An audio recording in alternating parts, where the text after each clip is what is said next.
موعد التوقيت والقنوات الناقلة مجانا عن نايل سات لمباراة منتخب المغرب الأولمبي ومنتخب الأرجنتين الأولمبي في الجولة الأولى من دور المجموعات من أولمبياد باريس 2024. بس قبل ما نبدأ صلي على سيدنا محمد وادعي لإخواتنا في غزة ربنا ينصرهم ويحفظهم، وما تنساش تعمل لايك واشتراك في القناة علشان تشوف كل الفيديوهات الجديدة. بيستعد منتخب المغرب الأولمبي بقيادة أشرف حكيمي وسفيان رحيمي وعصام الزلزولي بيستعدوا لأول مباراة في الأولمبياد ضد منتخب الأرجنتين، وهتسافر بعثة المغرب لمدينة سانت تيان اللي هيقام فيها لقاء الأرجنتين. ومجموعة منتخب المغرب بتضم الأرجنتين وأوكرانيا والعراق، وبيصعد المركز الأول والثاني من كل مجموعة. بيستضيف ملعب سانت تيان بفرنسا مباراة المغرب والأرجنتين في الجولة الأولى من دور المجموعات في أولمبياد باريس 2024. تعال بقولك على موعد المباراة والقنوات الناقلة مجانا عن نايل سات. هتقام المباراة يوم الأربعاء 24/7/2024 الساعة 4 بتوقيت مصر والسعودية والساعة 2 بتوقيت المغرب.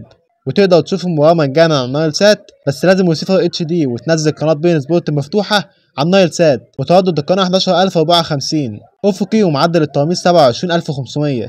وكمان قناة المغربية الرياضية هتذيع الماتش لكن في دولة المغرب فقط.